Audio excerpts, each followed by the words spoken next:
Paano naging sovereignty yung issue sa ICC Crimes Against Humanity? Pumasok yung ICC sa atin at nang imbestiga, yan inimbestiga nila sa Crimes Against Humanity nung member pa tayo ng ICC. Gustong lumusot yung tatay mo, kaya umalis as member. Gustong tumakas sa accountability, nahuli pa rin. O diba, mga kababayan, yung totoong sovereignty sa West Philippines, hindi man ninyo pinaglaban. Until today, tahimik kayo. O ganon din si Lorraine Badoy. So puna kayo ng puna sa ginagawa ng ating Pangulong Bongbong Marcos. What about si Digong? I-compare nga natin ang pagmamalasakit ni Digong tapos yung pagmamalasakit ng ating Pangulo, lalo na sa mga matatanda.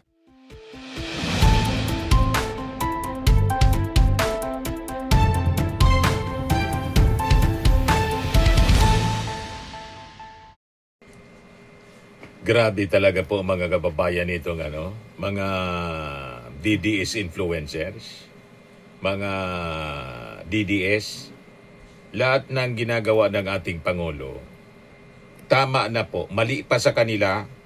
Ayan post mga kababayan ni Lorraine Badoy, yung mapanglait po na doktora na dating USEC, Dr. Lorraine Badoy.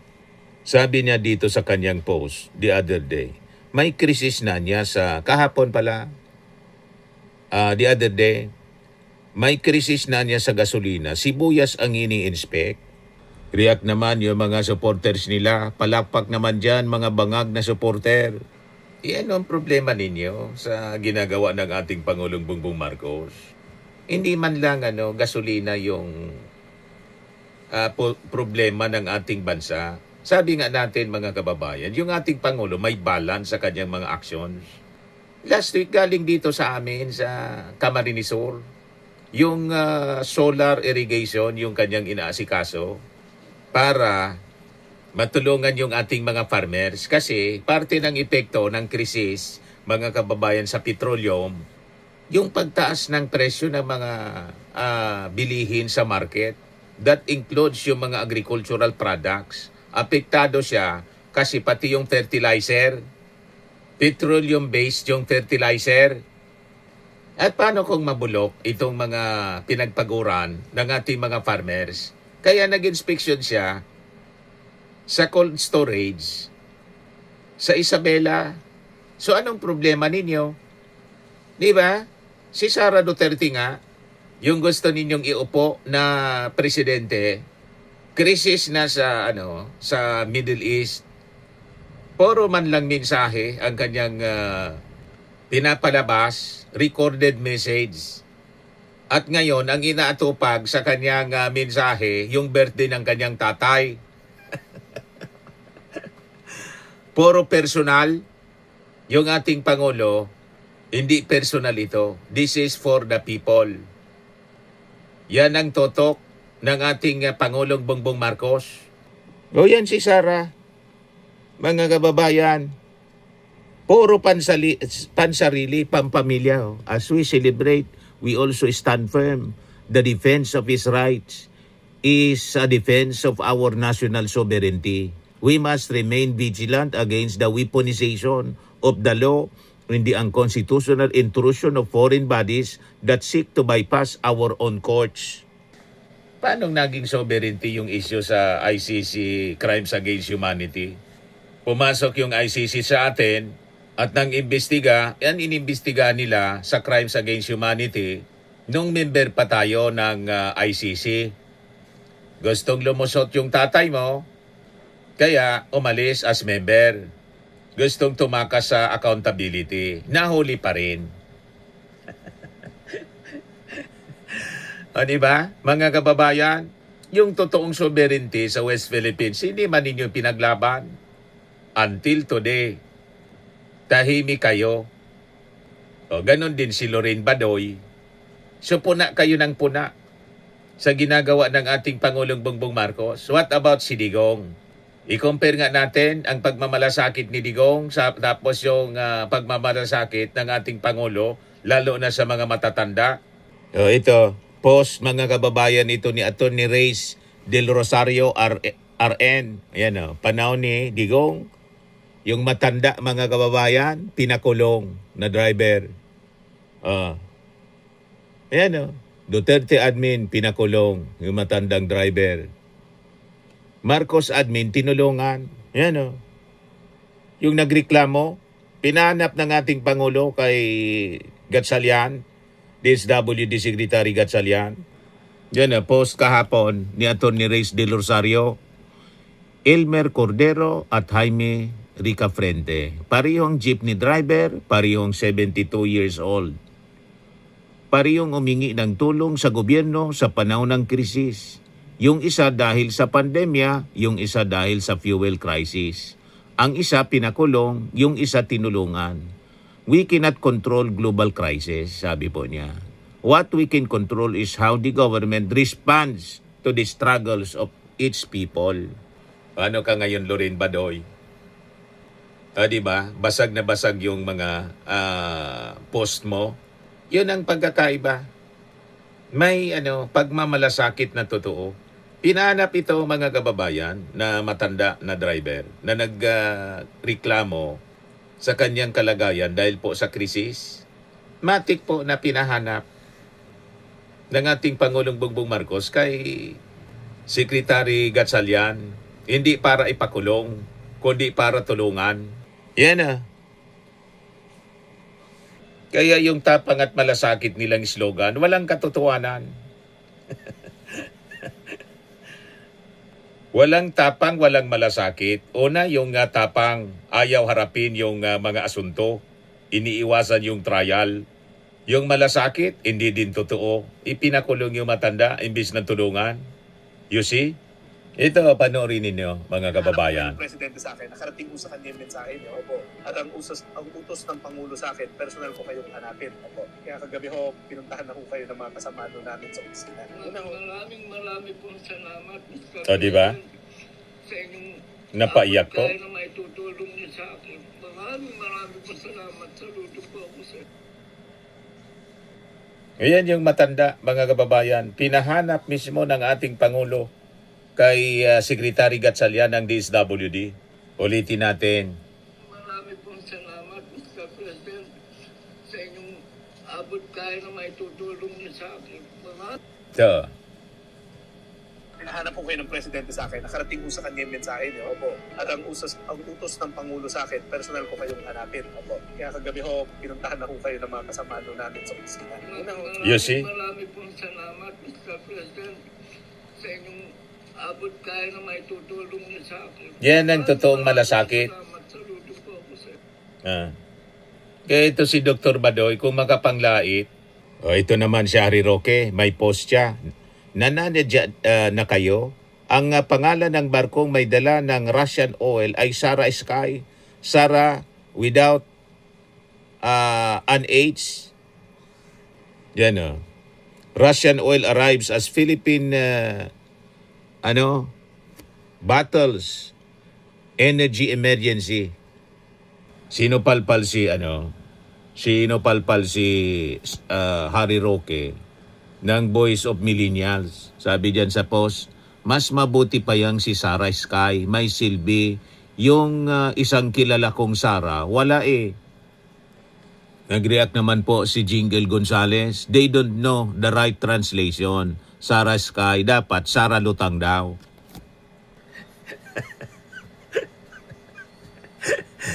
Di ba, mga kababayan? Pati na ba naman yung barko? Nakapangalan lang kay Sara. Inattribute na nila kay Sara Duterte na siya yung tumulong para mabigyan tayo ng sapat na supply ng petrolyo. Nakapangalan lang.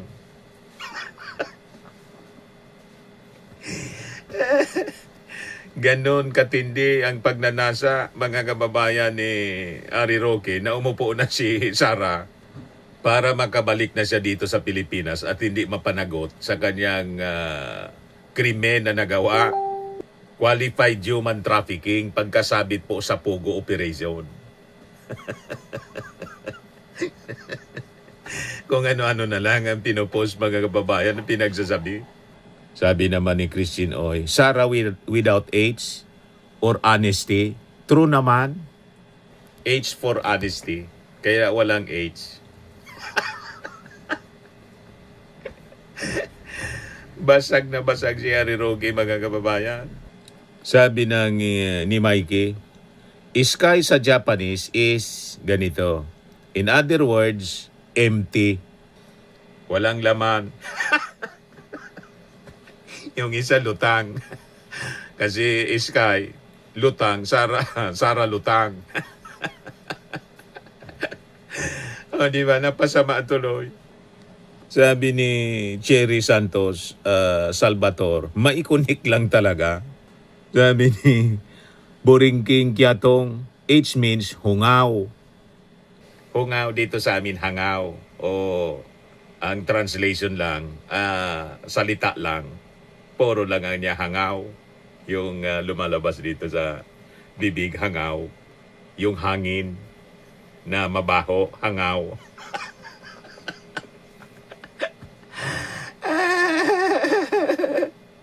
Bad breath, madaling sabi. Ang ibig sabihin kang hangaw. Mabatang hangaw. Mabahong bad breath nga eh. Sabi ni Alvin Barbosa, talagang same ugali nilang mahilig mag-assume at mangangkin. Yung efforts ng gobyerno na magkaroon tayo ng enough supply ng petroleum. Dahil mga kababayan, may pangalan na Sarah Sky, inangkin na.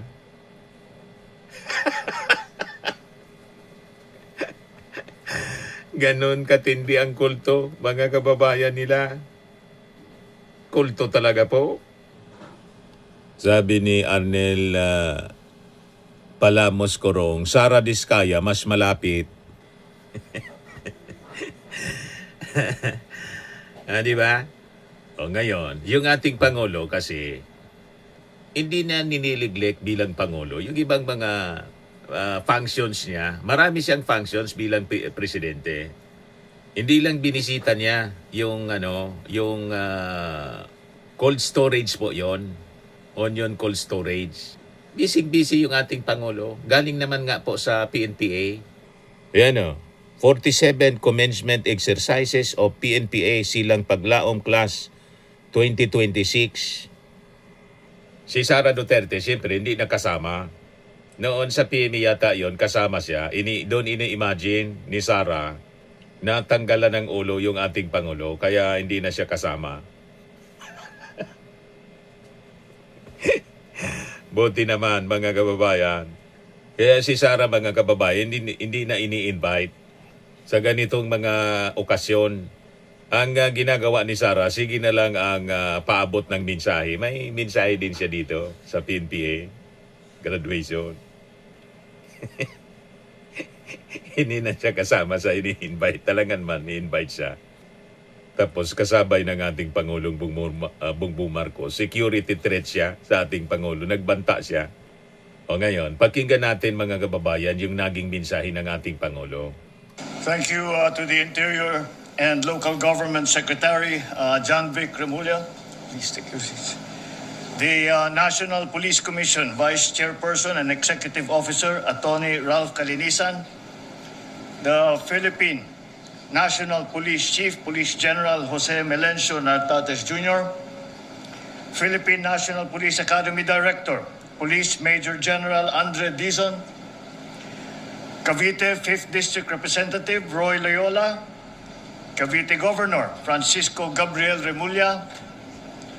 The officers, enlisted personnel, and civilian employees of the Philippine National Police Academy, the Cadet Corps of the Philippine National Police Academy, led by the Silang Paglaong Class of 2026, my fellow workers in government, distinguished guests, a pleasant day to you all. My warmest congratulations to the Silang Paglaong class of 2026 on your graduation. Today, you begin your journey as officers of our police force. Your class's full name, Sinanay na Alagad na Kapayapaan na Maglilingkod sa Pilipinong Mamamayan, is fitting because your journey here at the Philippine National Police Academy has transformed you into guardians of peace that our nation needs. Let us first be realistic about the bigger world that you are about to enter. You must not ignore the issues that you will face as you carry your badge. While the nation's trust in the police force has climbed in these last years, there is still room for improvement.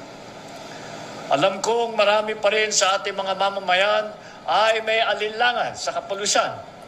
Our security is weakened when the hands sworn to protect are tainted.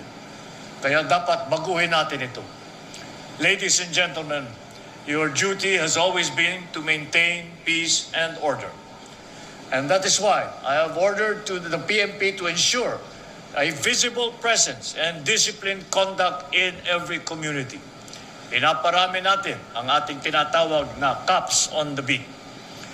The PNP, together with NAPOLCOM, must also maintain a zero-tolerance policy for corruption and for human rights abuses. There is no room in this profession for those who bend or break the law. I also ask the PNP and the DILG to continue conducting prompt and objective investigations into every officer that violates their oath. We must also continue to bridge the gap between the police and the community through regular engagements. And the hard work that we must do has already begun. Throughout the PNP ranks, we have conducted thousands of investigations on erring personnel, resulting in disciplinary actions. We can improve public trust through enhanced police visibility and transparency in these investigations. Furthermore, our nationwide moral recovery sessions last year were designed to strengthen your moral and spiritual foundation. Ginagawa natin ang lahat ng mga ito dahil ang tunay na lakas ng ating kapulisan ay nasa kalinisan ng inyong dangal at prinsipyo. To our graduates, I challenge you to transform the PNP into one that is deeply trusted by our citizens. Help to cleanse your ranks so that wrongdoings of a few will not destroy the reputation that you have worked so hard to achieve. Become problem solvers by fairly enforcing the law. Be law enforcers who will bring closure and justice to our people, especially those who have been oppressed. And never forget your duty to the Republic. Always keep in mind that your oath is tied to the Republic and the Filipino people alone. Leave all other interests at the door. I am certain that your time here at the PNPA and your career in the police force will reinforce the credibility of our institutions. Do not leave your training in these halls. Let the courage and discipline that has been instilled in you by the PNPA guide your every decision throughout your service. Be the reason why our citizens will feel safe wherever they might be. Public trust in law enforcement and enhanced citizen engagement will increase as long as you demonstrate integrity and professionalism in your work. There is no greater reward than knowing that you wear a uniform that your fellow Filipinos respect and admire. Kayo ang inaasahan ng pamahalaan na maging katuwang sa pagbuo ng isang bagong Pilipinas. As you know, our world is being shaken by conflicts. Conflicts that disrupt not only security, but the livelihood and our well-being. This is a reminder of how fragile peace and order is. Talagang may dahilan kung bakit kayo ang Silang Paglaong, sinanay na alagad ng kapayapaan na maglilingkod sa Pilipinong mamamayan. By doing your job with integrity, you can secure our communities and provide the stability that our country needs amidst these tensions. Kaya, sa mga miyembro ng Silang Paglaong Class ng 2026, taas nun ninyong harapin ang inyong katungkulan. Magsilbi kayong liwanag sa gitna ng pagsubok at pag-asa sa bawat Pilipinong inyong pinagsisilbihan. To our awardees who have demonstrated excellence, let your example be the standard for your entire career and an example to your peers. Once again, congratulations to the Silang Paglaong Class of 2026. Go out and lead with honor and with purpose. Maraming salamat at mabuhay ang ating kapulisan. Mabuhay ang bagong Pilipinas. Thank you, Mr. President.